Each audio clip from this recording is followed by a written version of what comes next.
pandemic, more so important that we understand from the neighborhood level what the big issues are. And so this forum is really an opportunity for you to be able to share those big issues directly with the mayor and discuss the challenges and hopefully discuss the solutions and get to some of those as well. I want to also tell you guys that we still have the service catalog, which includes the digital neighborhood plan. I think most neighborhoods do apply for, but if you haven't, please consider that and all of the other services that are available in the service catalog throughout 2022 for this year, so that we can continue to stay in community. Like, I look forward to these nights because it's been hard to just find community, and usually that's with your neighbors. So thank you so much for being here. I keep looking up here for the picture. And also, tonight's election, which is very important because for the last year we've been trying through this hybrid format to really build the structure, to really build the bones, but then to be able to hand you guys something that you could run on your own and really own, feel like it's yours. Like, this is not for us to own and create the agenda for you and lead the agenda for you. As I mentioned, this is about you being able to speak directly to the mayor about those issues. So we're looking forward to getting through elections tonight. If you haven't already put your name in the hat, don't worry. There'll be an opportunity later on for you to do on-floor nominations as well.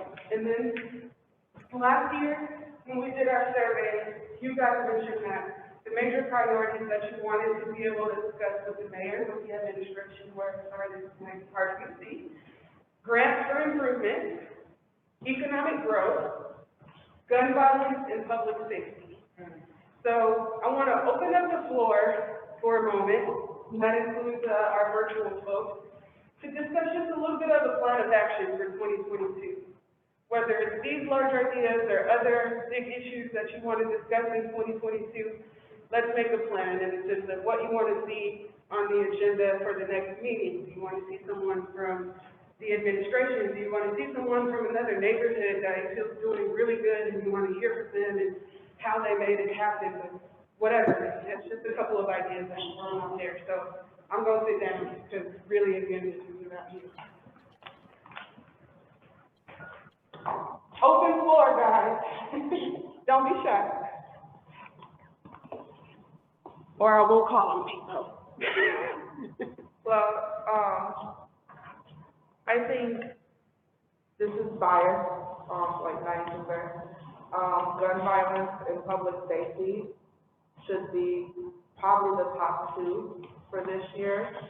I think everybody wants safety in the community, and I've noticed an incline of gun issues in our community. And I think one of the focus should be how to better communicate when we call the dispatch in 911, and then how to better inform them so that way they can better inform the police officers that are on the ground. It seems I had an incident that happened to me with gun violence, and it's, I'm not going to go into details. If you want to know more, we can talk about it off air. It seems like there's a disconnect from the dispatch and the people on the ground and the special forces. I guess I've recently learned, like, there's different groups of police for different activities. And so directly from one of the police officers that I spoke to, he claims that there's a discommunication between the dispatch and themselves. And there's also a discommunication from a citizen to the dispatch. Because if I say, please don't come to my home, and you police officer shows up to my home, you put me in a great safety. And then I have to turn around and find a way to get myself out of it. And I don't see how that's protecting me. when I'm trying to assist the police officer. So I think gun violence and public safety should be at least top two. I have a whole list, but I'll wait for others to talk.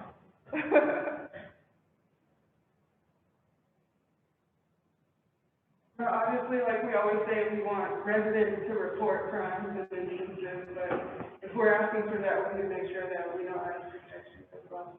I think if we could just figure out the dispatch language to the citizens, then we could better communicate. And maybe as citizens, we can be heard clearly, because I don't know how to talk to them. Useful to have somebody from dispatch come to one of these meetings to talk to us about the process that they go through on their end. Because I think if we can better understand the dispatch point of view and also understand the police point of view, then we can work better together. Because the only point of view that I have is myself, and that creates distrust. Like, it's only my point of view, so I don't understand the other person's point of view, so then we can't communicate and solve anything. And I think that's part of the problem our community is having, is the news reports say that we don't communicate, we don't reach out, but then when we do reach out, it's a failure.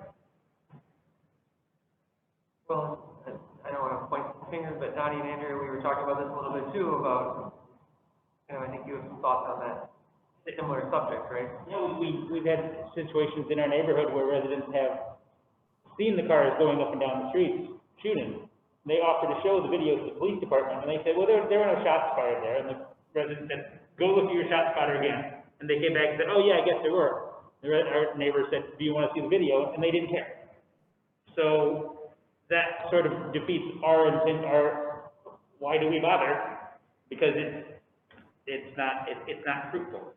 As a neighborhood, like I was saying earlier, we've already learned that they've given up on doing anything about traffic control because we don't have a traffic department and we're not staffed well enough. But gun violence is a higher tier issue that every neighborhood deserves to have attended to by the police that we're asking to protect and serve. It's like they're not really accountable to the people in the community. I hear it over and over and over again from people. Make sure everyone speaks to that. Yeah, folks, can you hear us online? They can hear it. They can hear us? Yeah. Can also think about ideas around, so we want to see maybe someone from 911 dispatch or someone from, what we call the social crime unit or something.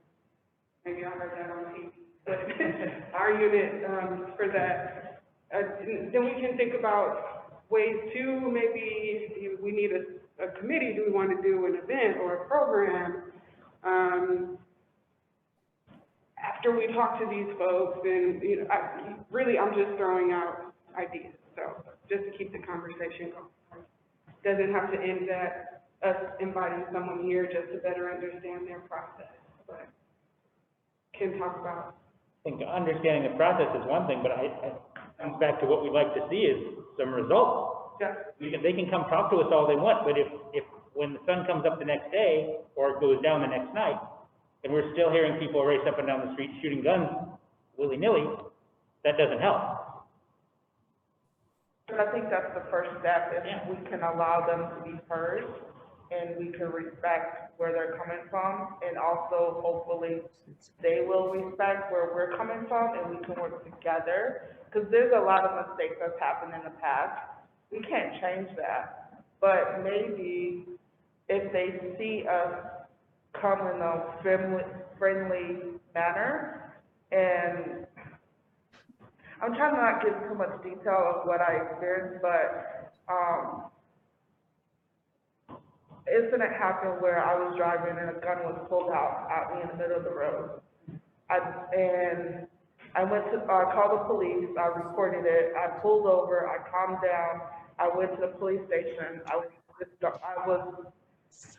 was ignored at the police station at one of my most vulnerable moments. And I went home because I said, if I'm gonna die, I'm gonna die. I don't care anymore. And so I went home and I was upset. And then I discovered that the gunman lived across the street from me. And so then I was frustrated, you know. I'm skipping steps because I don't want to be long. Then I went back to the police station and I waited forever to talk to somebody. And there's a shortage of staff, completely understand. I finally talked to this woman officer. She kind of like listened to me and kind of comforted me and apologized, whatever. And then I went my way. I told her my distress, what happened, my frustration, my anger. And then she couldn't really do anything. She said she's gonna report it. I went home and tried to live a normal life, but I'm seeing this gunman every single day. I come home, they're in the car playing with guns, like literally the same gun that was pointed at me on December 1st. And I went back to the police station and I spoke to somebody, a special unit person, and he gave me some insights that I never was aware of. And he also made some promises. So I just feel like the connection that I had with that person and the communication that I had, it gives me a little bit more hope. And I also have a direct number that I can report something if I need to, which gives me a little bit more hope. So maybe if you can receive that same communication, I haven't seen results yet, but I'm hopeful. And so maybe that's a start, you know? Yeah. Like, I'm like 0.00% like hopeful of the direct contact I had with that person. Maybe they saw my fear, maybe they saw my heart, and that they'd be willing to go a little bit further than what they've been doing. Sure. So I think if we could have that communication open, and it would be a start. That's exactly it. Relationships mean a lot, which is why we're all here. Yeah, because I told him, if I'm dead next month, it's your fault. And when you put that on somebody, like, I don't think he's gonna be able to sleep at night unless he's heartless. And I don't think any police officer can go into it and be heartless, you know? Thanks, Linda. Anybody online that would like to share? I think that I agree, because over here on the east side, we have gunshots all the time as well, and we see people in the middle of the street. And then when these things happen, we have called the police immediately, and they bounce back and say, oh, those was fireworks. Yeah. We know fireworks from gunshots because we have experienced a lot of fireworks. So I think, you know, even dispatch was on at the time that they sent the call out. The officer immediately responded, said, oh, those are fireworks. And they were not fireworks. And then neighbors all start calling in. So I think we have to have some kind of communication that we can trust that they're going to listen to us when we call something in, and we're not calling just to call in, we're calling because things are happening. We have people shot over here as well. So we need to figure out a way. We even called Keenan Lane and reported to him, and then he came back, he investigated, said, oh, no one else called in but you guys. Well, one call should be enough if there's a gunshot. We shouldn't have to have 50 people calling in for an officer to respond back to a gunshot. And that's all we need. And we have a pretty good relationship with the police officers over here. We know them, so we expect that we should get some type of direct response and not always firecrackers. So there has got to be some kind of way through dispatch and in with the officers that we can, and I think Keenan Lane may be the person that we really need to deal with. Thank you, Ms. Willa. Anyone else online? Yeah, I agree. We just had the shooting here in the Miami Village area where the 5 people were shot at a New Year's Eve, and that's exactly what happened. I was listening to the scanner, and that's the first thing the officer radioed back in when people called in and said, we're the same way. We know the difference between gunfire and fireworks here. And that was the first thing somebody said before they even sent a cop out was, oh, it's fireworks, and here's 4 people shot. And their first response was to not even go, was just to dismiss it. And that happens all the time, all the time.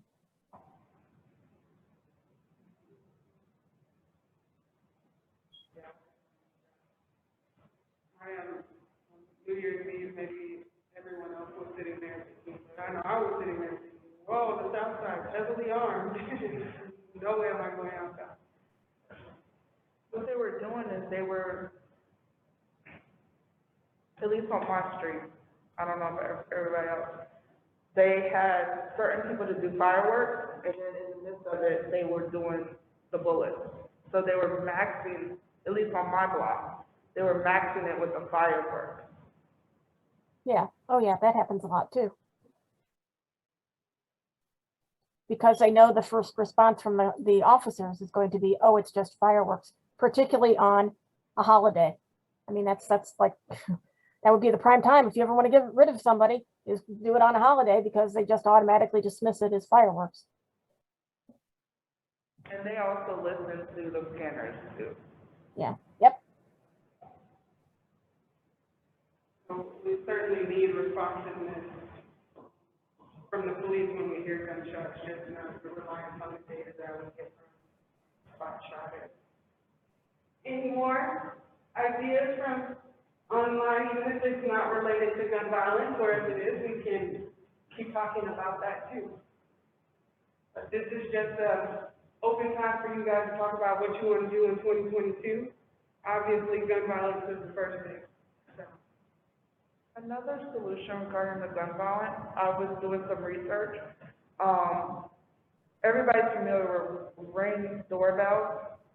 Well, on one of my research, I discovered that you can share your account with the police department, so that they can see what's going on. I don't know how wise that is, but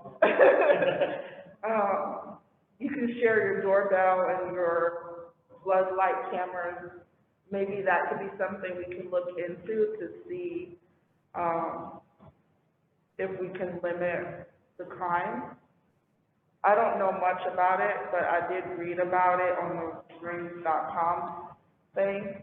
So I'm not completely comfortable with it because I don't know what that means. But maybe if we see something, we can send it over. And I'm not quite sure how to do that, but that could be an educational piece that we can look forward to learning. That's a great idea. Anybody else? You guys have been quiet over there. Anyone else online? If not, we will move on to neighborhood news, which means you still got to talk to us. Yeah, this is Baye. I'm online with you guys now. Hi, Mr. Sylvester, welcome. Thank you. Welcome to everyone. I'll be there in person. It's just that I'm leaving the meeting trying to get to you. So I thought I would just chime in just to let you know what my ETA was. I'm about 5 minutes away.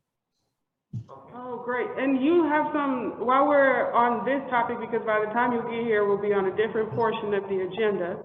Yes. But you probably have some great ideas around what we might be able to do in 2022 around community violence. Yes, I think that with regard to community violence, I believe that a big part of what's missing is addressing household mental and emotional well-being. How can we get into the households that have such a strong influence on the people who are perpetrating the violence and talk about, you know, their mental health and their well-being? Thank you, absolutely. Obviously, with all of the gun violence, there's a lot of trauma that comes Yes. along, right, whether it's the victim or part of the family, or the victim of the family who's the perpetrator. Like, everyone's victimized in this. Sure. And there's a lot of community trauma behind it, and that's really great. Mr. Sylvester, thank you for sharing that. All right, neighborhood news then. If nobody else has anything, another thing. Go ahead. No, this is what we're supposed to be doing. Don't apologize. The other thing, it would be kind of cool, I talked to two people about, is I don't really know what, like, you guys are doing, like, when your meetings are, or what you need help with, or just like a active, so you know how everybody's familiar with Facebook groups? Well, I think it would be really cool if all of the different neighborhoods would be on a private Facebook group. And we can post, hey, we're having a meeting on Friday at 10 a.m. or something. And hey, we need help with getting finances for more hot dogs or something, you know, like just a platform where we can communicate and connect and be united with each other. Instead of waiting until every quarter to meet here, this could kind of be like, you know, as frequently as you want to post. But it would just be tied on directly about the meetings, no TikTok videos or anything, just strictly on when's our meeting, what we need help with, what you're doing. That's great. Kind of like a Facebook group for the consortium. Yes. But do you mean broader than the consortium members, like anybody in the neighborhood? No. No, just the consortium members. Yes. Got it, Because so it's kind of little contained. Because I feel like each one of us should represent our neighborhood. And so that way it's not so much, it's kind of filtered down a little bit more and a little bit more structured. So, yeah. And then each neighborhood should have their own Facebook anyway, so, in my opinion. If not, we can help with that.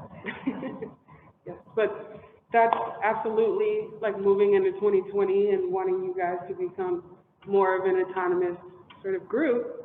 That's exactly the sort of thing that we should be doing. So thanks for that. Look, Linda, would you also like to start with neighborhood news? My neighborhood,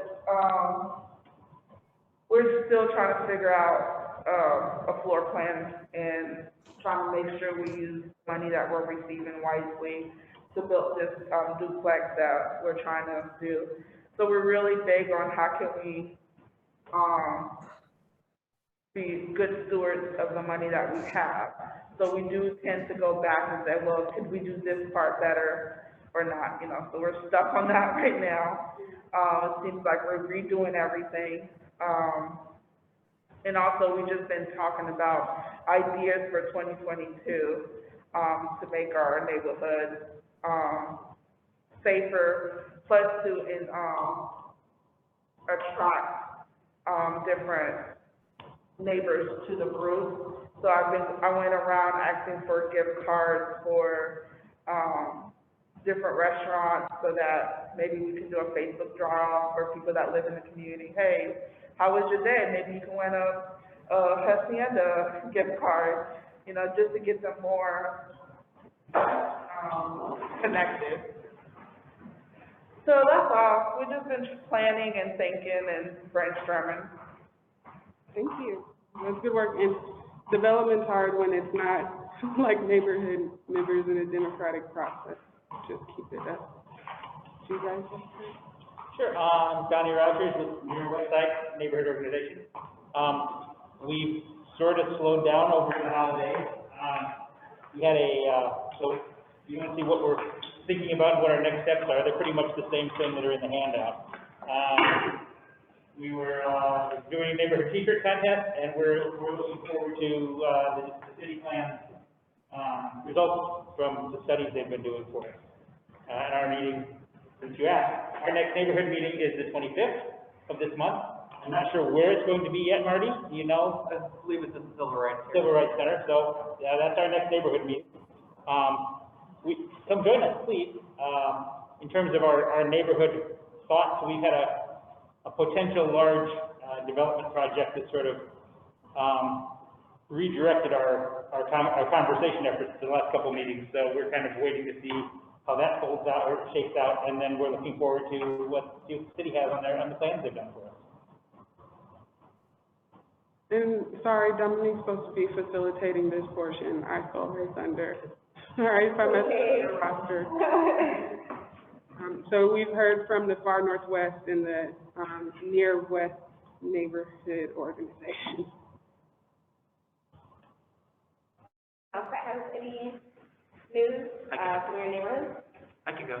So my name is Jason Ish. I'm sitting in for Margie for the Monroe Park Neighborhood Association. So that's why most of you have never seen me. But we did have a Christmas caroling, a couple handful of people with some hot chocolate, a lot of fun, somewhere in the middle of December there. We've got our monthly meeting the third Thursday of the month, like normal. Engagement continues to be kind of a problem, just getting people to come to meetings. Not have a lot of our normal events, like everybody else probably this last couple of years, so we're trying to figure out how we can engage more people, kind of like Linda was saying. We've got a Facebook page, we've got a neighborhood thing, but, you know, very few people actually traffic those sites for us. So probably something we're going to focus on is just how we can get more people involved, people who rent especially, because we have a few owners that are kind of our core group, so that's pretty much it.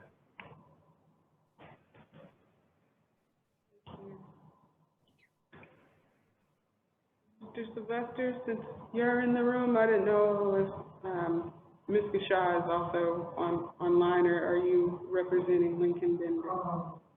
I'm perfectly all right with Marilyn speaking up if she wants to be here. Marilyn online? Ms. Gashaw, are you online? I wasn't sure if she was. I was thinking you were the Lincoln Bendig representative. Yes, well, I am here, yes.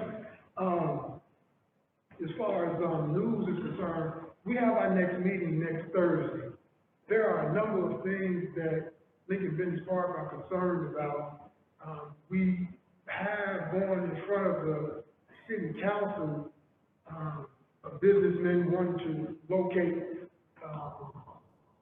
service station at the corner of Cayley and Lincoln Way, and we have some concerns about that. We've met with the owner and his attorney. We've had a couple of conversations, and you know, so there were some things said that we're not really sure legally are they binding or not. But we would like to think or believe that they will acquiesce to the community's desire that they at least, you know, abide by certain concerns, you know, that we have. But in the interim, what we found out is that on Bendix, right south of Ardmore, is a service station now where they are digging up, putting in tanks that we weren't even made aware of that this was coming down. And there's a lot of things that's going on in our neighborhood because we are conduit. Lincoln Way, you know, is our northern border from the airport to downtown, which the city, you know, rightfully so, has a concern about, you know, when people coming into the city, they won't have a good showing.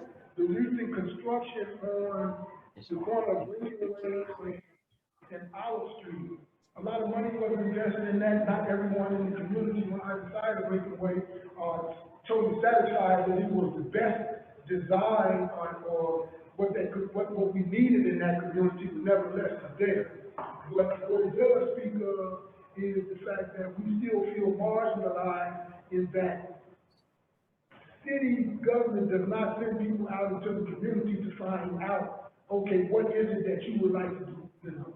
Because many people in our communities do not access city council meetings, mayoral meetings via Zoom and so on and so forth. I'm old school. Sometimes I believe that the old adage, you got to take the word to the people. You can't wait for the people to come to you. And so that's an issue that we have. the Kennedy School. We're concerned about the traffic right there and what's proposed. We don't know, we haven't seen anything factually, the proposed, attempts to, relieve that traffic congestion, which will drastically change the appearance and the way things operate in that park. You know, and we had conversations with Parks and Recreation not 2 years ago, where they came to us and talked to us about what would you like to see in this community? What would get people out of their houses, especially the younger people? How can we use this here? How can it become more useful to the community? And from my understanding, the things that they're talking about doing with their property to alleviate and benefit Kennedy School does not benefit the community. Of course, you know, these are ongoing concerns, and in time, we'll have an opportunity, you know, hopefully to speak and, you know, come to a happy medium with everyone. But we're just as concerned. We face the same dilemma that this young man, the gentleman over here spoke about, in getting people involved. There's a lot of apathy, and, you know, many of us, you know, we don't have to go on Facebook and create a Facebook page, but in terms of getting people in the community to use them, to open them up, to know what's going on. And over in our community, we still been, our best method has been to pass out flyers. But when you're trying to pass out 500 flyers in this type of weather and get people volunteer to come out and help me, because I'll do it, you know. But I'm an older guy, and it's not easy.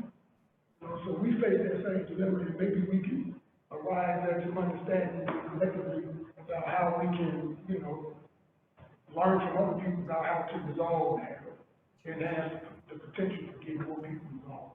That's all I got. In the past, we've seen like neighborhoods partner together to do canvassing efforts. And we also work with the team to help with canvassing efforts as long as you bring a couple volunteers as well. So if you guys, that's one of our service catalog.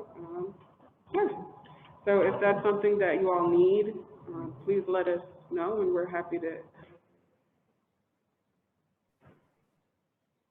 Thank you, Mr. Sylvester. We have some neighborhood news from online. Dominic, do you mind calling them from, I don't know who's on. The Northeast, in the Northeast neighborhood, since the pandemic, we have been fortunately blessed to continue having virtual meetings monthly.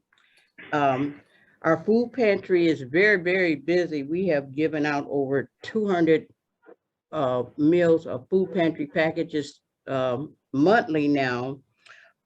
We received a generous donation, and we were able to buy new coats and boots for families in the neighborhood. We ran out, but more money was given, and so we're able to go back out and purchase more coats and boots for the families in our neighborhoods.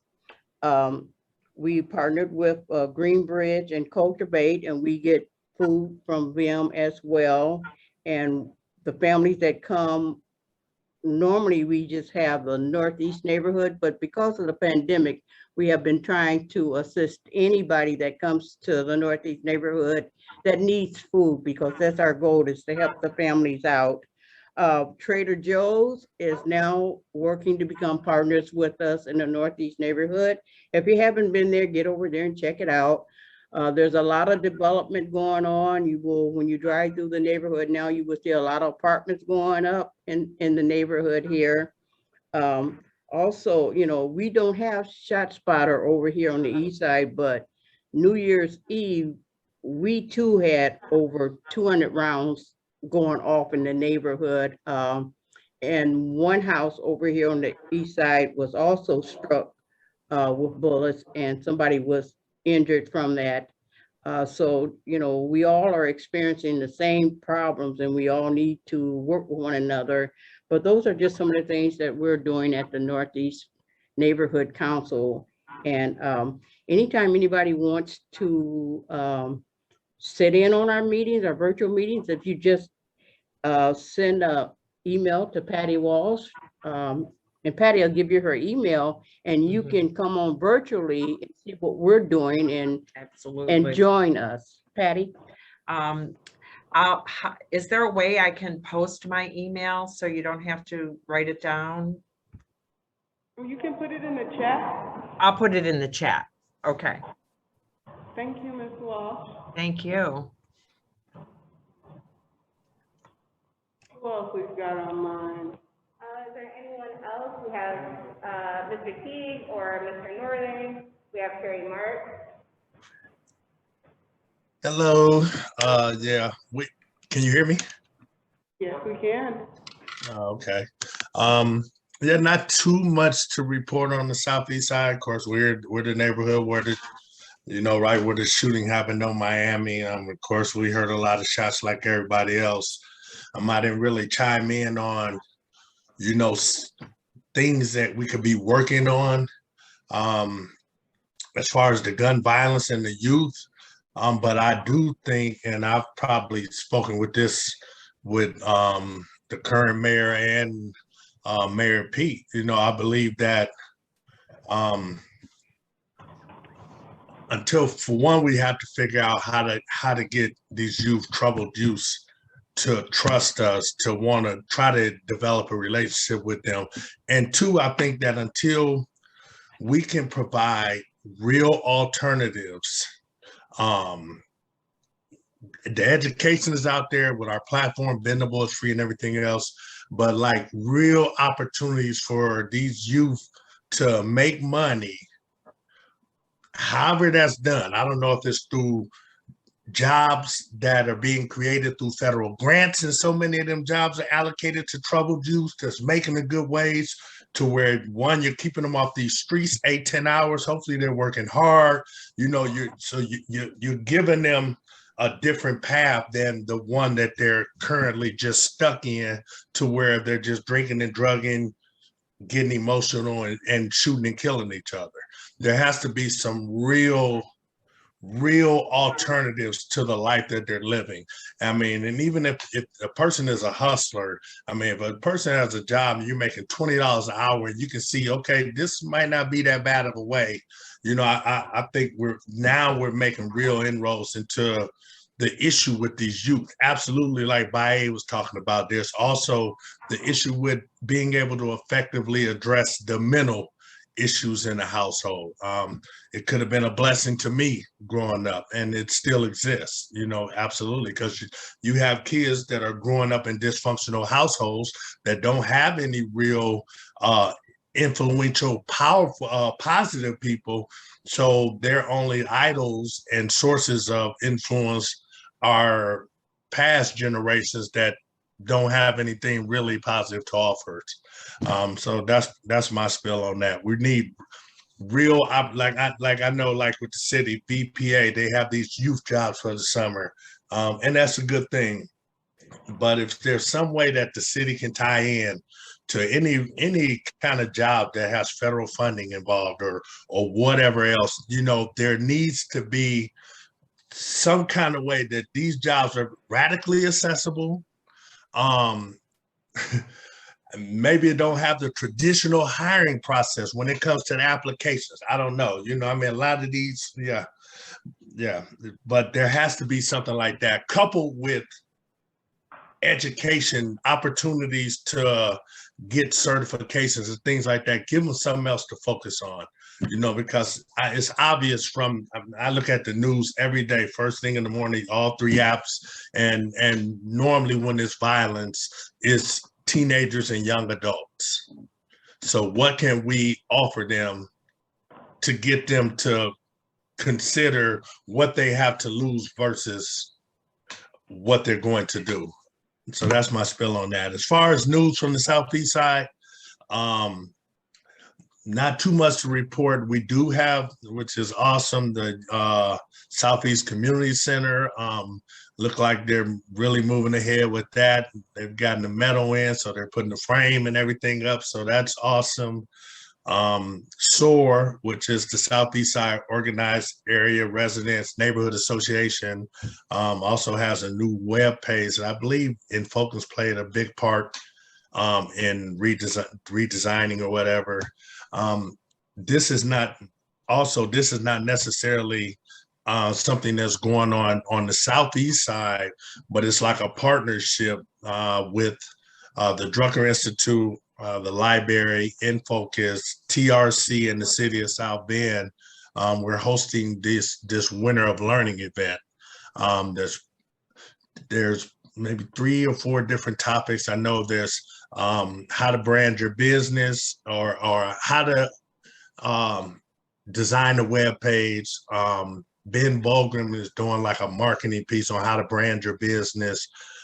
There's a computer basics course. All of these will be 6 to 8 weeks, and then there's like a 4-week financial literacy one that's also going to be conducted. And all those start this month.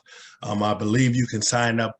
Well, I know you can. You can sign up on the city's website. There's a Winter of Learning form, as well as on the library's website as well. So it's free, to the public.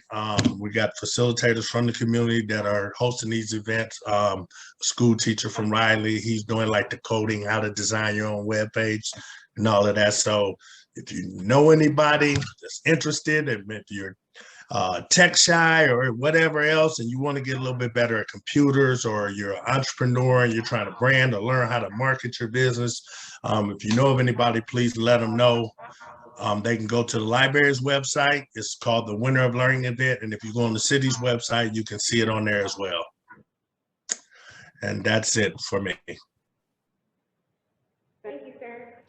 Terry? I have a piggyback on Fred. Okay. I think it would be great if we could find resources to do a transportation for the youth and the community to the local jobs. Because I know there's a young guy on my street. When he moved in, I told him, hey, if you ever need $20, don't go to the guy across the street to work for him. Like, you can come work for me. So like he cleans up my yard, he'll like do dumb stuff for $20. It's not worth the $20, but it's way better than him going across the street, you know? And so I think if we can find a way to do a transportation for the youth to go to those jobs and partner with people that are having difficulties finding employees, I think that would be a great resource to try to build. What do you think, Fred? Absolutely. And also, it was mentioned on there, teach them some skills so that they can be successful and have a future. And I think that absolutely, there's a big need for the trades, people to, get off into the trades. And there's over 20 certifications on our digital platform, Bendable. And if anybody in your community, you're connected with these youth, or even elderly that needs to, maybe just so they can be more actively engaged with these virtual calls, because that's an issue when it comes to, even in our community, people staying engaged with our neighborhood association meetings. So Bendable, I think it's an awesome opportunity for any of the neighborhood council representatives. I'm totally willing to set up a time to do a demo with you, so that you know the ins and outs of Bendable, so that you can actively engage with your community whenever the opportunity presents itself. I'll drop my email in the chat as well. But I mean, I think there's definitely room for improvement in all angles. Yeah, and definitely, yes. There's a lot of things I think that are going on, but it's going to take a collective effort. When they say it takes a village, it really does. Can I interject at this point? Okay. So a few years back, I knew that Ivy Tech had a technology program that Violet was pushing, and it was a weekend. And they were providing transportation, this and that, or other for those, and even daycare for those individuals who were interested.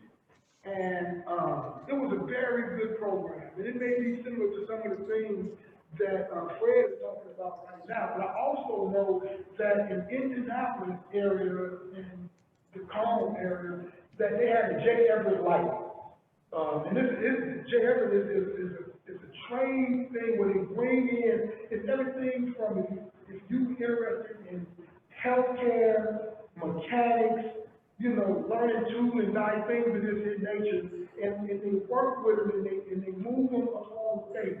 But the reason why I bring up what Violet had, they had a real problem marketing this year. And it was a very good program. It was free. You know, it was a free program. And I think about what the South End Community School Corporation has over here at the former Crowley School with the Rise Up Academy. Now, most of if not all of these individuals have been individuals who have came in conflict with, you know, the curriculum or the structure of the traditional school system. So they're over there. And a lot of them are older than some of the others. But these are perfect opportunities. But it's how you know, we have to sell that. We have to expose them to that. We have to get them and take them and not just, you know, show them a video, but take them into these particular things and take them to businesses to show people that's actually doing this. And yet, that's where I started. And this is where I came from. You know, in the city, I believe, has to be very adamant. If there is a vision for the city can't go too much further east. It can't go north because of the hospital and everything else. They got to come south and they got to go west. And so with that being said, we have to think about how can we be inclusive and let these individuals know you can be a part of this. You can be central to this here.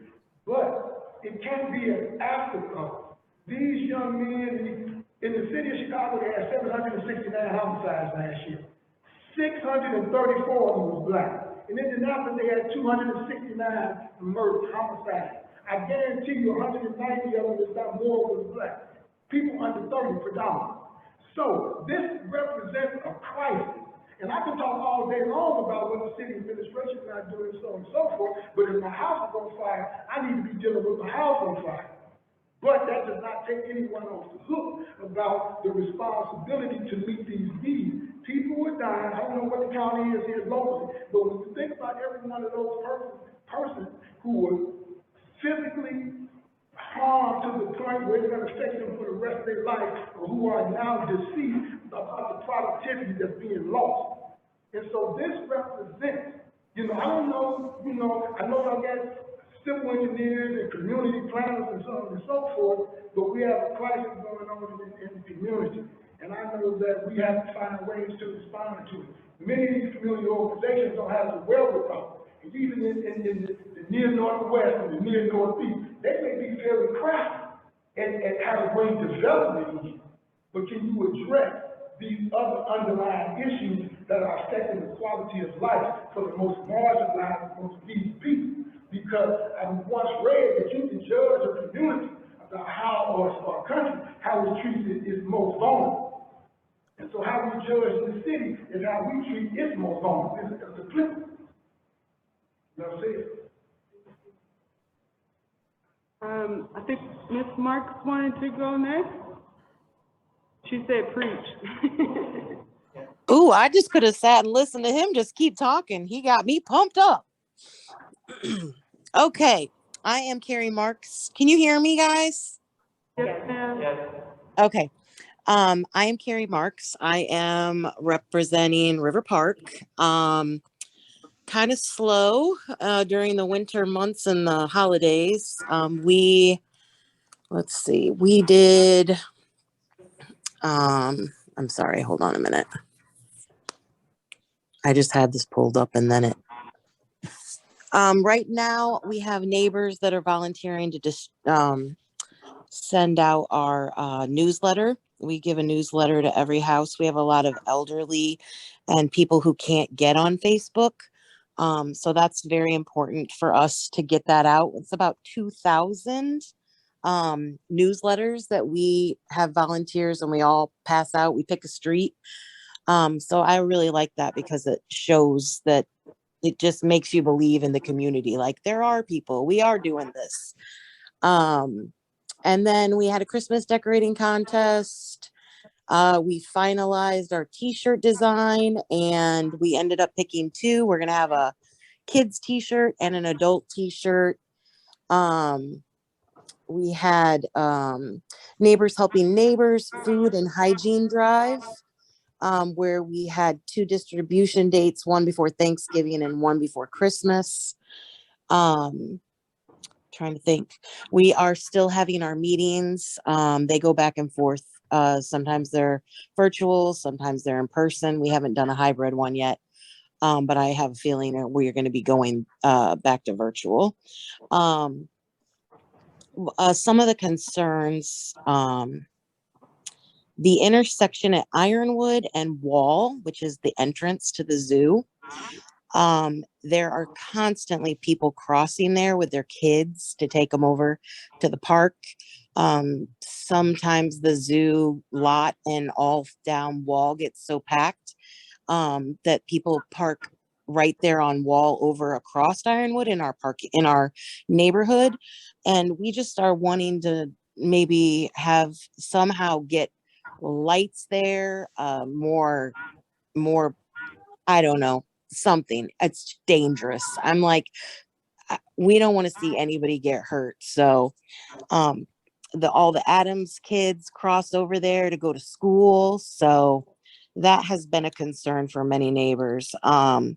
The conservatory has also been a topic of discussion. That's owned by the city, right? That's a city building. Yeah. Basically, people are just sad that it's not good. I don't know if any of you have ever been in there lately, but it's not a conservatory. I don't know what it is. It's just like a building with a few plants in it and cats. So we definitely want to work with the city on doing something with that. I know that there's the Unity Gardens that are really big in the city doing all kinds of wonderful things. And if we just have that building sitting there, it's like we should be letting people use it who are gonna bring, good things and keep it up and care about it. So I know that the zoo brings in, tons of people from all over Michiana. I mean, so that's all they see. They don't go downtown to South Bend. Oh God, no. That's too scary. So they come to us. Well, that's what they think. They don't live here, so they don't know. They just know what they hear. And so they're doing all these updates with the zoo, but the parks, we're not thinking that the parks are kind of matching the zoo updates. So just like the lighting, like just a walk through the park at night there's no lighting. It is dark. So just safety concerns about all of that. And that's basically, and then of course, we have people complain about trash cans all the time at our meetings, which drives me crazy. But that's basically the biggest concerns, just, Mishawaka Avenue, traffic, just, then, yeah, that's all that I can really think of for right now. But,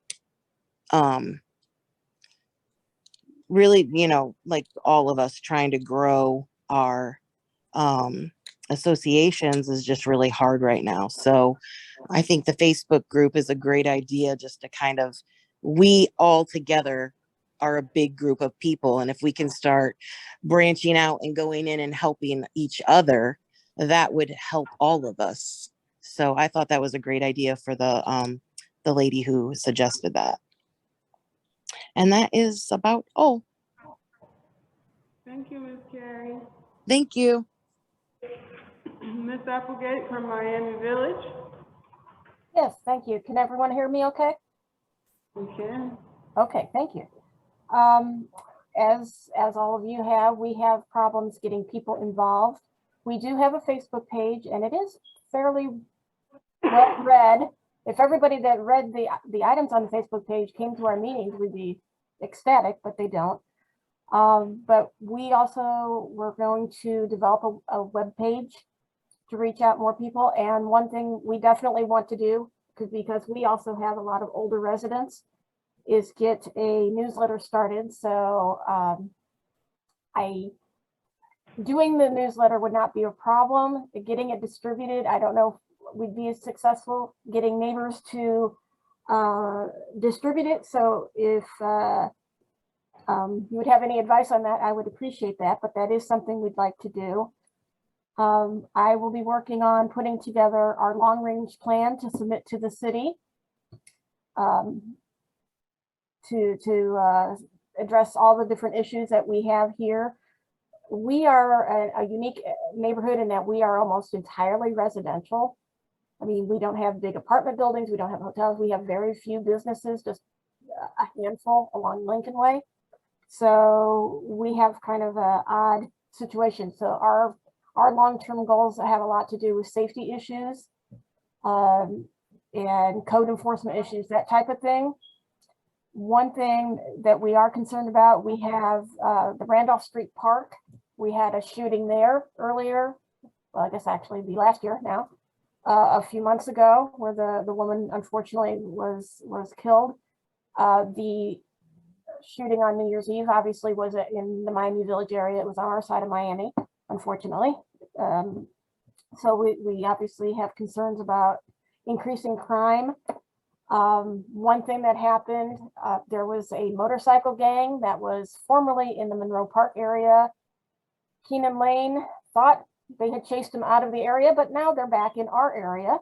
So we are keeping an eye on them. He's already fully aware that they're there, and his successor they're keeping an eye on them. So we're trying to address that. One thing we're trying to do, which is a little different, is there are various people that will say, what about streetlights? What about this? What about that?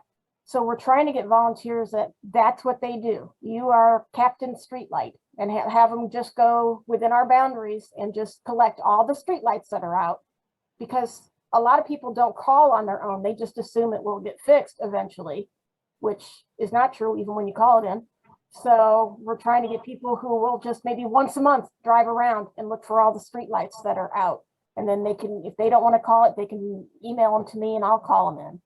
So we're trying to do things like that to get people involved with some of the continuing problems that they see and complain about, but don't want to do anything about.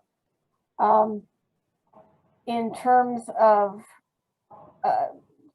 development things, we do want to have a Unity Gardens in this area, and we've been trying for about 5 years now to find a location. So we're trying to find a location to locate one in this area. But once we get a base together, then we'll start going, because one of our long-term plans is we would like to have a neighborhood center, because we have nothing like that at all anywhere in our area. So that's definitely a long-term goal that we want to pursue. Once we get that, will be part of our long-term plan, and go from there. We are still meeting virtually, and probably will for the foreseeable future, unless something happens pandemically, if that's a word. So we meet on the second Wednesday of the month, and if you'd want to drop in, there's usually just about 4 of us there, but if you want to drop in and say hi, on our Facebook page, or you can just email me at our email. And I usually post that when I post a reminder about the meetings, and just send me an email and I'll send you the link. So right now we're also very slow. So it's just a matter of reorganizing and getting more information and more participation for the people. That's about it. Thank you, Ms. Applegate. Do we have one more online? Or is that it? We have Andre Northern, if there's anything that you would like to provide us. Yes, absolutely. Thank you. We, far as what we have to report in the near Northwest neighborhood, we had a public safety meeting late last fall. It was very well attended, and the focus was addressing neighborhood violence, which took precedent for over everything for me in the neighborhood for the last half of the year. And particularly a 19-year-old girl, young lady, was killed on Hudson Street in our neighborhood. And that was the catalyst for this neighborhood public safety meeting that we had. Like, that was the point where collectively we all said we just had enough. And, you know, I say that as a father of a 20-year-old son. You know, whenever I hear about children dying in our streets, you know, it's hard to not take it personally as a parent. And to not imagine the pain that those parents are going through when something like that happens. So basically, in the end, we've been completely focused on what we can do in this new year to make sure no more children die in our neighborhood again. And I take that task up very seriously. So we've been having a number of meetings, research action meetings, trying to learn more about the processes involved here in South Bend to address violence and how we could contribute to that process in any helpful way and be a part of it. And that's the way that I see things actually getting better. And we all have our perspectives, and nobody can say one person is wrong or right. But I think if we're not communicating, all of us together and working together, these things will continue.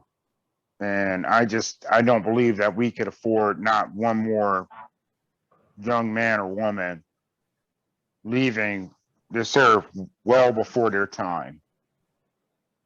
So we've been focused on that.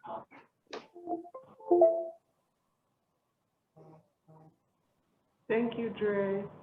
That's where we've been focused. And I mean, I really can't sum it up any more than that. And, you know, I won't get into particulars because that would take half the night. But that is our driving force. So I'll leave it just there. I was just going to add to what he said, like they actually did something or held an event in their community. So maybe that's something that at a later you can share with us all how that went and maybe how you can all replicate it, or maybe we can do something together. Thanks so much for the neighborhood update. You guys have done some really good stuff despite all of the challenges that this pandemic presents. Right now, we're going to move on to Mayor Mueller. All right. Well, good evening, everyone, and thank you for those in person who have made it on a cold, windy evening in the middle of what we hope is our last surge of the coronavirus here with Omicron. And, you know, I do feel, the experts do believe that we're a few weeks away from getting through this surge, and it's going so quickly that we're hopeful this is the last one. At least there's going to be waves after this, but it'll be more like a cold and flu and not have the hospital overwhelmed by COVID-19. And so I know we're all fatigued with this pandemic. It's been going on for a long time. And we're also seeing all of the issues that are piling up from the pandemic. And the opening, you know, if you talk before the pandemic, I don't know, you know, we've had a problem with gun violence, we've had a problem with traffic for some time, but it has accelerated over the past 2 years since the pandemic began. And this is not unique to South Bend. This is happening all over the country, probably all over the world, but we know all over the country where gun violence is up in every major city. There are, you know, in some ways, you see the social ties fraying all over the place, and so we're seeing behavior that you wouldn't think would be happening, you know, at this point in an otherwise, you know, prosperous country and in an otherwise good city and across the nation. Just you know, we've got to figure out how to bring these social ties back together and get us back on track. And the sooner we can just put this pandemic behind us, that will certainly help toward that end. And you know, we can't say enough. I know probably a lot of people here have got the booster, but you know, if you haven't, please get your full vaccine protocol here. So it's now 2+1, and hopefully that's where it stays. Maybe an annual booster will be necessary, but, you know, let's do what we need to do to get this behind us, so we can move forward on some of these other bigger, you know, these big issues affecting us.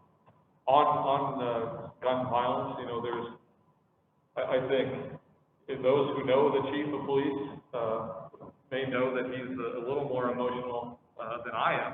And so if he were here, he would be sick to hear, you know, some of the feedback on the performance of the officers. And so, you know, we definitely want to make sure that the community trusts our officers and we're working together. And that's been the plea is how can we work collaboratively to fix and address these issues. But there, you know, first on the numbers, you know, we had an encouraging year. We had a good recruiting class. We had lateral transfers.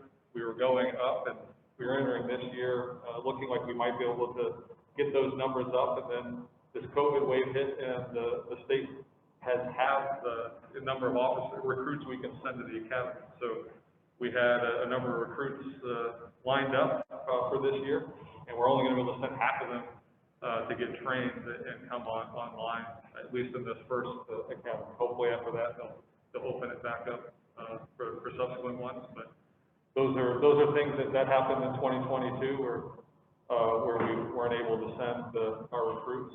We even hosted a special academy here last year to be able to move folks. We had people from Mishawaka, other places in northern Indiana, because there was just this bottleneck.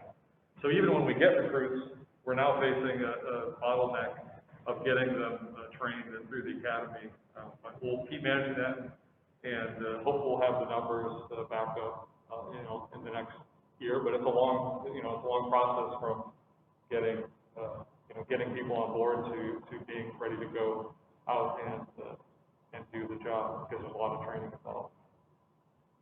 And then, you know, thinking about and then I guess it's also thinking about like the different pieces of the police department. So, you know, obviously if there's patrol who are responding to 911 calls, they're probably not going to be interested. You know, they're scrambling, hair on fire a lot of times, going from call to call. They may be less interested, you know, in whatever you're sharing. I mean, just on some, there's a sympathy with them because they're just running around like, you know, mad. Then there's our investigations unit, of course, that will look at trying to solve and bring people, you know, to bring justice to victims and bring perpetrators to account. And then there are other pieces that we can. But of course, we want to have good customer service. I mean, that's, you know, we spend so much time trying to build connections with the community. So bad interactions are self-defeating. So that's, you know, something we're going to figure out how we can prevent. But we do know patrol officers, you know, they're going to be running around like mad. Just figure out how to, you know, communicate that so, you know, people, you know, understand that side of it. On the, you know, there was the idea brought up about ring cameras. That's something that we've actually talked about and have money in this year's budget to bring out a pilot program on. So, you know, like an incentive program to get people who sign up to share their feeds with us, they be able to take part of the grant program. So that's something that I know when our police leadership went to the NNN meeting late fall, they got a little preview that was in the budget process, but it hadn't passed yet. So that's something we're looking to start doing this year. As well as reviving Neighborhood Watch, that side of things. So that's where, you know, we're still trying to figure out exactly how to put that back up into a focal area. But we certainly understand that, you know, people who are signing up as watch captains, or we don't want people to become targets of you know, harassment or whatever else. So those are things we got to work through. But we definitely need the information and the, you know, intelligence from our neighborhoods, and that's what we'll continue to be building toward. Now, a lot of these people who were worried about retaliation thought the cameras was easier because we're just sharing that somehow that was seen as less, of a problem for potential retaliation. So, you know, and that can be useful. We're also looking to invest in more license plate readers across the city, this next year, so that we know, you know, they'll help us solve crimes, or know if there's someone who we know has a warrant, who's in from outside the city, who's coming in, we'll have information about that as well. So those are pieces that, on the surveillance side, that hopefully will help make us more efficient and more effective, at what we're doing on the public safety side. We know opportunity is the longer term solution, connecting our youth and all parts of our community to opportunity. That's longer term, but we know we can't, in the short term, tolerate the chaos that's been going on, and the destruction of so many lives in our youth. So I know this group is, you know, is focused on neighborhood issues, and we know kind of the chaos that has disrupted our neighborhoods. So, you know, this is not necessarily directed toward this group, but we need to figure out how to come together to know that there are limits of where we have to get behind our law enforcement and our justice system, that we can't tolerate certain behavior in our neighborhood. And then, you know, on streetlights, I know that was a big topic a couple meetings ago, and we seem to share that information, that a lot of it is the power company, and we have to get, you know, report it and stay on it to make sure that they you know, they replace the bulbs when necessary. But there is, coming up this year, is converting to LED bulbs, and so there will be a big push throughout the year to go and upgrade all of the street lights owned by the power company, and get those new lights in place. So, you know, they'll be big. Both, there's a sustainability aspect to it. There is a lighting aspect to it. You know, it changes the light a little bit, as well as we hope that the LEDs last longer. So we hope the fact that they don't go out as frequently, it will be better in terms of street outages, streetlight outages. And then a couple other things. Lincoln Bendix, we know there's two things there that you raised. There's the improvements by Olive and Lincoln Way. That curb on the north side is temporary. They weren't able to complete that before the weather turned and the asphalt plant closed in November. They'll come back in the spring, and there will be parking spots there, for example, when the weather turns and they're able to get back to it. So I know that caused consternation, but that is a temporary fix to get through the winter. When the weather turns, they'll get back to it and finish the job. And then on the gas station proposed, that's the zoning. I think the team flagged just that the developer who's wanting to build the gas station may be promising the neighborhood association certain things to make sure you don't cause a fuss at the council meeting. But we were just flagging that those aren't legally, from what we can understand, those aren't enforceable. So you need to know that. So don't agree with the developer. Don't agree to not make a fuss if he's promising that, which there's no teeth to, you know, make sure that he follows through on those promises. So that's what they flag for you, and just that's information. I don't know if you want to make a fuss or not, but you know, if there are concerns the neighborhood has, I think you should share them with the council as they look at the zoning action. Even if it's just reiterating what your verbal commitment is on the formal record at council. So you also have that to go back to if Mr. Stuckwinder reneges on his promise. If I may, I think one of the things that, because of this fissure of sorts about it not being binding, they can come and make good with us, you know, to kind of lull, you know, people into compliance or not creating trust.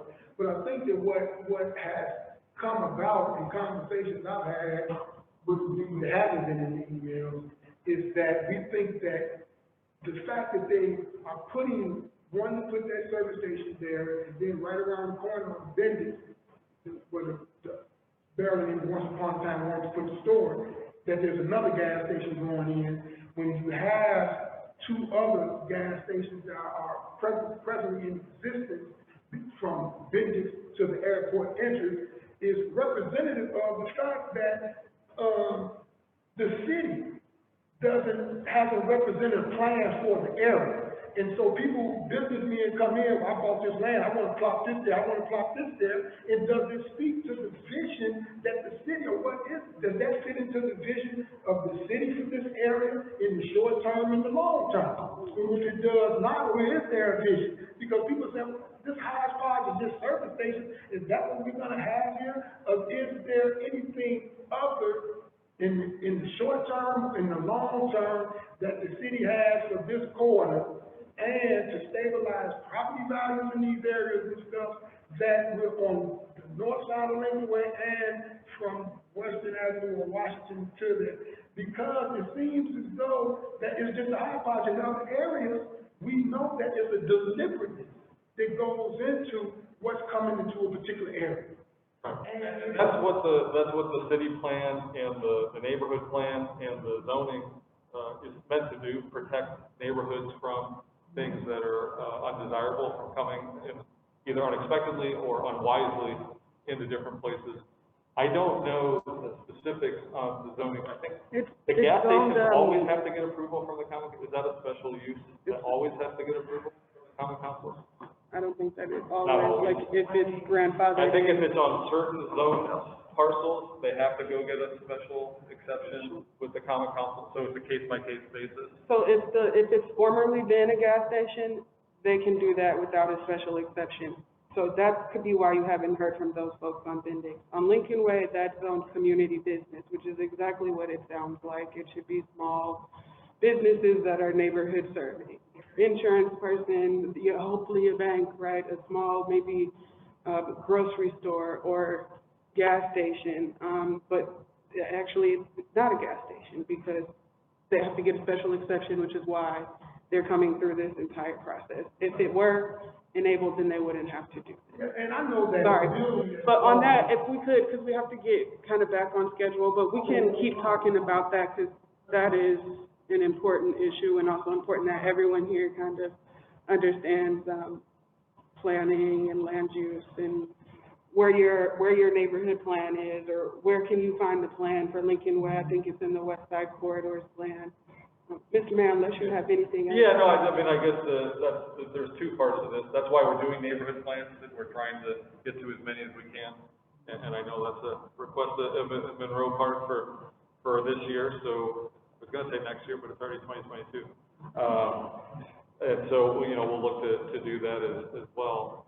But that's why we do the neighborhood plans, and that's also why every 25 years we do the comprehensive plan. And believe it or not, we have money in the budget to do the comprehensive plan because 25 years, we're due. The last one was ratified in 2005, I believe. And so, but it means, I think they started it. So we're due to relook at the comprehensive city plan. So that'll be, starting this year, and it'll be a multi-year process, but that'll get going, here soon. And then I'll give it to a couple updates to the staff, but I did want to say on the River Park side, the conservatory is not owned by the city or run by the city, but we can certainly talk to them about that. We are looking to add a parking lot, just east of the current zoo parking lot, to help with some of the parking and traffic concerns. Of course, that was before they added giraffes, so we don't know if the giraffe exhibit may bring more and more visitors, so we'll have to keep managing that with the ever-expanding popularity of our zoo, which is a good problem, but then we obviously have other problems, safety and crossings and other things that we'll keep working on. But those are the things there. I think that covers a lot of what was raised. And then I don't know if Evie wants to talk about briefly the Solar Eyes going on, and then Dominique, the Dream Center on the near west side, briefly. Yeah, so I'm Evie Baumann, Director of Sustainability for the city. Just wanted to let you all know of a new program that the office is launching. It is called the Energy Assistance and Solar Savings Initiative, EG for short, but with 2 S's. And this is for nonprofit organizations in South Bend who can apply to receive a free energy assessment. So we're putting on this program in partnership with an organization called IFF. They are a mission-driven lender and a real estate consultant for nonprofits specifically, as well as with CDFI-friendly South Bend, who exists to try and bring more organizations like like IFF to South Bend. So through this program, your organization can apply, and if approved, IFF will come and walk through your entire facility and identify opportunities to make changes that will reduce your energy costs, increase your energy efficiency, and assess the potential for solar at your facility, on the roof, on site, and if that could work for you. And so once that assessment is complete, you'll sit down with the city and with IFF, and we'll talk about the potential projects that they've outlined. So we're hoping that that assessment is a really helpful resource for your organization to make plans for the next 5 to 10 years of projects that you could pursue that would reduce your carbon footprint, reduce your energy usage, and therefore the costs, and then add renewable energy to your facility. And we will discuss some projects that could be covered in this particular program, and the city will be providing a grant for up to 50% of the total project costs, and ISF is also offering some low-interest loans to help cover the costs, and we will be helping you with collecting bids from contractors that will be in a registry of pre-approved contractors and walking through those particular projects with you. So that program, you can find more information online at southbendin.gov/EASSI, and we can send that out via email with more information. We'll certainly follow up.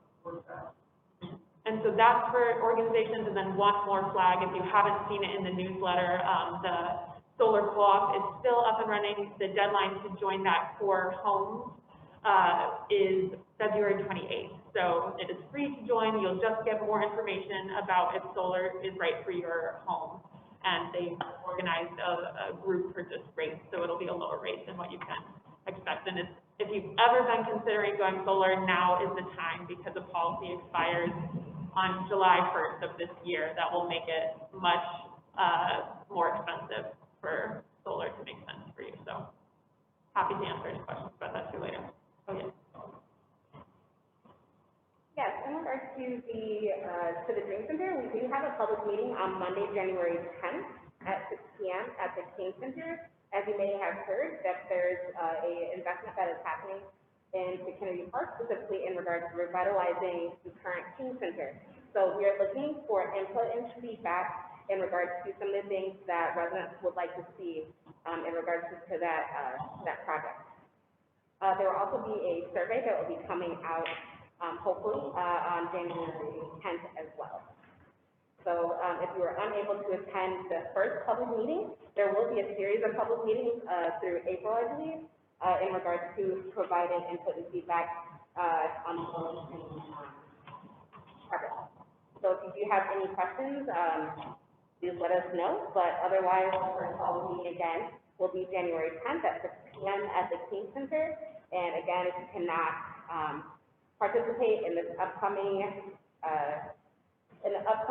first public meeting, we do have public meetings again happening through April. So please look out for those dates. Actually, if you look on the city's Facebook page, those dates are listed. Also, we have the digital engagement toolkit that is published on the city's website. Marty is pulling it up currently, but basically this is a toolkit that can guide neighborhood associations that are interested in expanding their outreach methods through digital platforms such as Zoom, Google Meet, or conference calls. So that is a about 30-page toolkit guide here that can assist neighborhood associations in, again, that are expanding their outreach utilizing digital platforms. Thank you. Does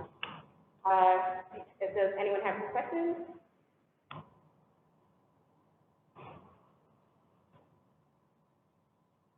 No questions from online? Are there any questions online?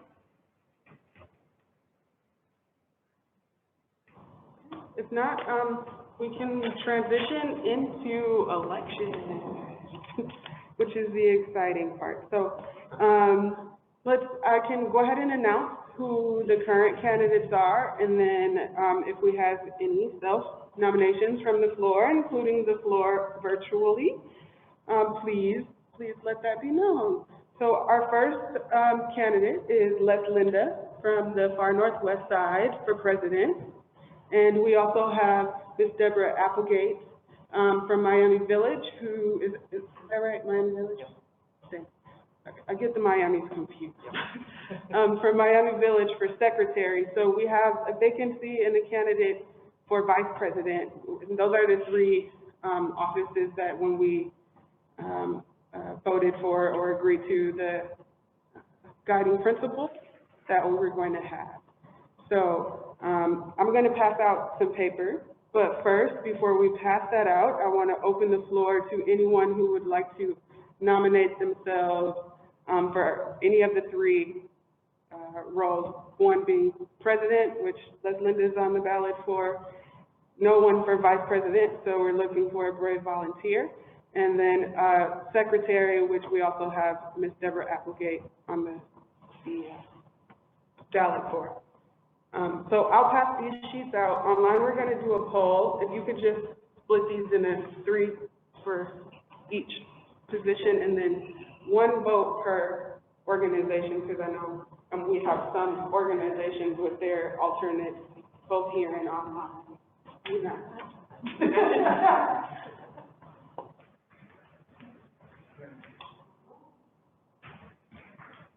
No one thinks they want to be vice president? Oh, don't y'all get quiet now.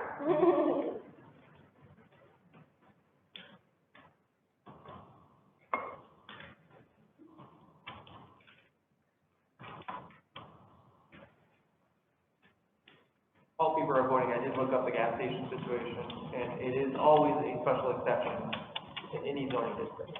So, any new gas station always requires special exception. So you should have heard about that. Proper spelling of his name somewhere. I can fake it, but. And, Alex, can you put the spelling in the chat online as well? We're doing a poll.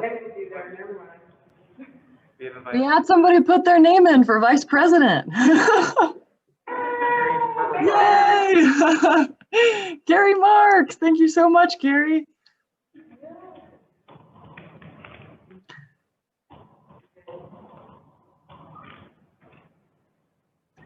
And I'm sorry, Alkina, you said I should just type the names into the chat. I have the poll, but since there's only one option per position, I'm not quite sure how much, like, because it says the name and then it says choice 2. So I don't know how much the poll would make sense.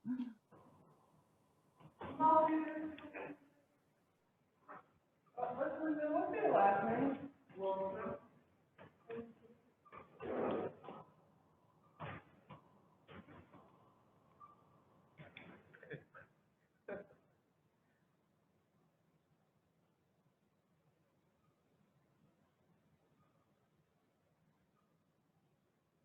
Ms. Applegate, do you like to go by Deborah or Debbie?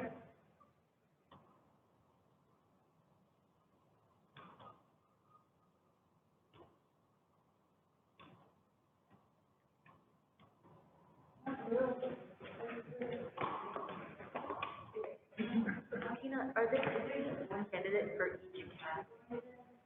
Unless we have more nominations from the floor. Yeah. Makes it a very Right. easy election. Yeah. Yeah, to make sure it's easy election. If only it was, if only, right? Yeah, wouldn't that be nice? Yeah. So, I mean, unless there's anyone else, I mean, we know who they are. It's a one-year commitment at this point, so there'll be opportunities for other folks to serve, I think, in the future. And we're not leaving you on your own either. We're going to continue to work with you and make sure it all goes smoothly. But it's a great chance on my side and Carrie and everyone, every two to work more directly with us on crafting the agenda and structure. Well, that was easy. We scheduled a lot of time for this section. We're actually already over time. Oh, well, good. Unless there's any last questions, I mean, we can go ahead and adjourn the meeting. Does anyone have any questions from here or online, because we're over time? Thank you, Marty, for noting that. Sure. We had a great conversation tonight. I do think, we can talk about this with our new leadership, but, having some kind of public safety input at our next consortium sounds like maybe the direction we want to go into it. We'll talk about that, maybe dispatch person or something. I think it should be, dispatch, and then somebody that represents the officers that are on the ground, and then possibly a special force officer, because that's where the disconnect is, from my understanding. So. Hey, Alex, could you put the date of the next meeting up in the chat window as well? Yes, I can do that. Thank you. Okay. River Park. She was talking about the conservatory. She didn't have her video on. Yeah. So, congratulations to our newly elected leadership. I'm so excited. This has been a long time coming, you guys. So I'm very much excited about this group and what we can accomplish together. And I think we're off to a fantastic start. So again, just thank you so much. I failed to say get snacks, please. Take snacks. We have personalized bread loaves for you guys. Those bread loaves up there, there's a zucchini and a pumpkin bread. Those were handmade by one of our pop-up market vendors, Carla White, who lives in Rum Village. And she made them for all of us. So please take one home with you. They're for you to take home as a gift or as a treat. We intended to do them for the holiday social, so since that was canceled, that's our holiday gift, and then we've got a lot of other snacks. So please don't leave them with us. My hips don't need it.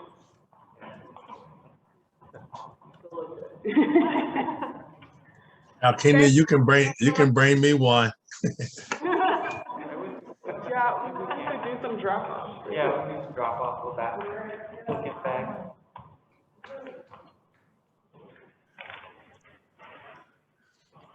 Thanks, everyone. Good night.